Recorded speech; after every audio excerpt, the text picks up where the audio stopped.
How you doing, guys? Back again, another video. I'm gonna do, I recommend top 5 best mods for Isuzu Dmax and bt50, because I'm currently in my bt50. And I was just thinking, because a lot of people buying Dmaxs and bt50s and asking me, oh yeah, what have you got done, yada yada yada. And I'm like, look man, just drive my car and I'll tell you enough.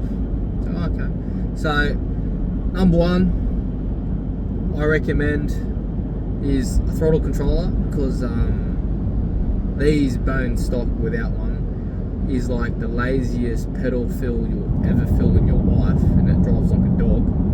You fairly have to move your foot a fair way to get any sort of acceleration,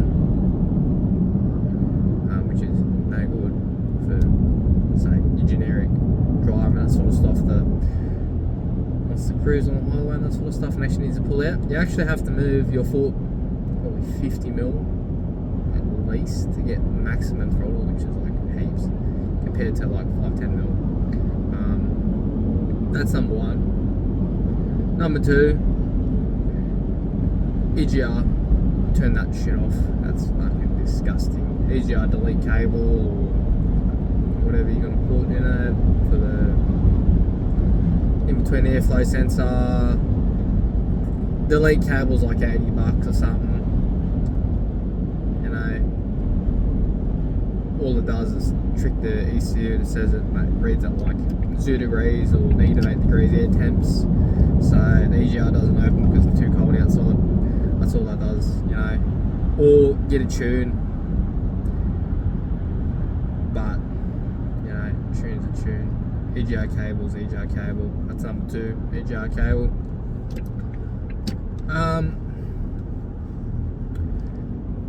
I'll say number three, it's getting a little bit expensive now.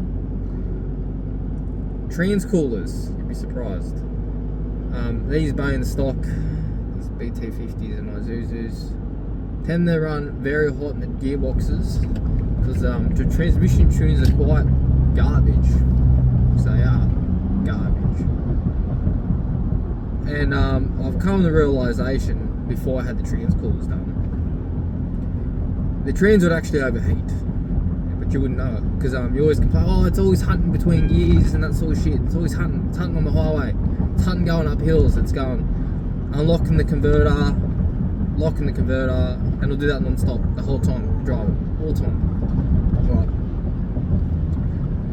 What's actually happening with the trans coolers and the heat and that sort of shit? Because I've actually had live data over in the scanner while actually driving the car all the time, which I don't know why you wouldn't. There's apps for that sort of stuff. So what actually happens is, say you're going up a big hill, no load, no trailer, no nothing, empty. You'll be going up the hill, say doing 80, 90 k's an hour. You notice, fuck, my revs are high, you know, converter, it's sitting on the converter, so revs are high, converter's not locked, it's sitting at say 2500 RPM, right? And you're cruising, it's going up the hill, yeah, it's pulling, because you don't know, you don't see any data. You're driving, going up, and all of a sudden, converter locks up. So yeah, cool, revs drop, 1800, cool, you know, cool. 10, 15 seconds later, fuck, revs are back at 2500 again. What the fuck's going on? It'll just do that the whole time going up any hill. Yeah. Obviously in Australia, plenty of hills, Mount Vic, fucking yada yada yada, M1, all that sort of shit. Ride the converter all the way. So what's actually happening? Converter's overheating on your transmission basically. So because on live data, it's all live. The trans is not actually overheating. Trans is getting to say 90 degrees or something. The converter, on the other hand, is probably getting to 125, 130 degrees, which is fucking hot, especially for gearbox. And what it's doing, it's getting 130 degrees, locking the converter because it's overheating, locks the converter, temp drops about 90 degrees. As soon as it hits 90 degrees, it locks up again because it's like, oh yeah, we're cool down, good to go. Unlocks the converter because it needs the power. Unlocks the converter, then it starts slipping again at 2500, and it'll just do that non-stop the whole time, overheating. And as soon as I found that, I was like, no way in the world I'm gonna let that happen to my gearbox. So I highly recommend Transcoolers for that personal note, because I know what happens. Man, you people from fucking, and then Trans don't fucking know who, blah blah blah. Man, I don't care. That's what I recommend. That's what I think. You like your gearbox or not, I don't really care. That's yours, mate, not mine. I know my gearbox will be more cares than yours. That's it, simple as that. Anyway, enough ranting on. Number 4, I think we're up to.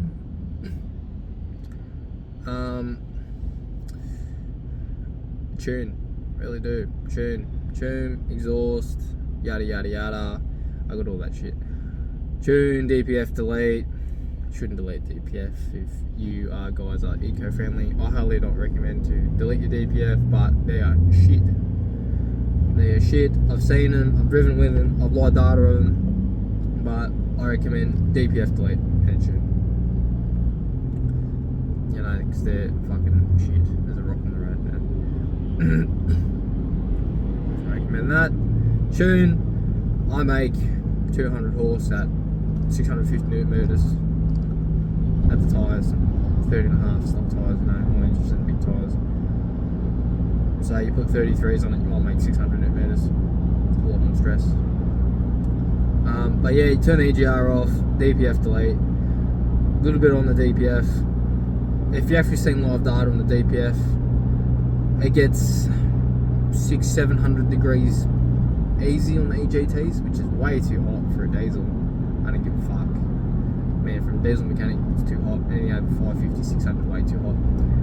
My stock Dmax bt50 gets about 650, 680, untuned. But then you got doing a burn. That's going uphill. Then you're doing a burn. I think it only gets to 450 going uphill. Doing a burn probably gets 650, 700. It's too hot, and that's got about, on a brand new DPF, has about 8 psi back pressure. Yeah, 8 psi back pressure behind the turbo on the full load, which is fucking insane amount of fucking back pressure. See you later, fucking turbo, manifold, power, all that other bullshit. Yeah, no good. 8 psi back pressure at full load, 20 pound. Yeah, no, it's out of fucking dog shit. That's how you do that. EGTs, too hot. So, tune, DPF delete, heaps better fuel economy. Heaps better fuel economy. Obviously, I have a Thunder, so it's not very aerodynamic to begin with. But, say, all that sort of stuff. Tune, you'll get a good 2 litres to 100 better, 1 litre to 100 better, guaranteed. After I'll put all my shit on it. Cruising, say long distance runs, I might get 7 litres, 7.5 litres to 100 with all the bullshit on this thing. You know, it's quite decent. You know, from factory. Factory's pretty shit. That's number 4. DPF leak tune, blah blah blah, just to make the engine healthier, runs better. Number 5, I'm conflicted about the fuel tank and the valve body upgrade. Well, alright, fuel tank. So we're gonna go fuel tank upgrade, because of the stock 67 litres or the 71 litres is pretty shit, not gonna lie.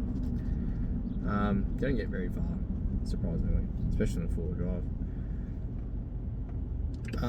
So fuel tank upgrade, I got an ARB one, 145 litre. But the only problem with that, the fuel gauge doesn't work. Is accurate distance to empty. But because one got installed by ARB, unfortunately, and I didn't install it, I would have bent the level sensor in the tank, so I actually get my distance to empty more accurate than going to the bottom of the gauge on the dash and still have another 400-500 k's left in the tank. So that's unfortunately the downside, but if you put it in yourself, it's not too bad. But 145 litres compared to 76 or whatever, fuck, whatever the stock one is. That's double. You know, and I go to, let's say, and the most I've ever gotten was 132, and I usually get about, let's say, 1,500 a tank, 140 something litres. That's not knowing how much fuel's in the tank. But I've gone to South Australia on one tank of fuel, so put it that way, without stopping. But yeah, I recommend fuel tank. If you're gonna put it in yourself, please blend the float so you actually get a better distance to empty. But overall, just down mods. There's another one, but I'll just have to say it anyway. Get a valve body, but if you're gonna get a tune, don't get a valve body. Oh, correction. If you're gonna get a tune, you need a valve body. But if you're gonna, because I got a valve body upgrade from because I gotta make a bit extra power. You actually blow the gearbox if you don't. Just for engine braking, because these cars don't have no engine braking in the gearbox because the tune's absolute shit. So valve body upgrade, get in the store, get the gearbox serviced, man. You need it, just do it. It needs it. These are shit transmissions anyway. Gearboxes are shit, tunes are shit. But give it something, you know, give it some chance. Especially for the power and your towing. Gearbox gets hot. You need trans coolers. EGR sucks. Tune will turn that off anyway. DPF sucks. Just more shit to go wrong.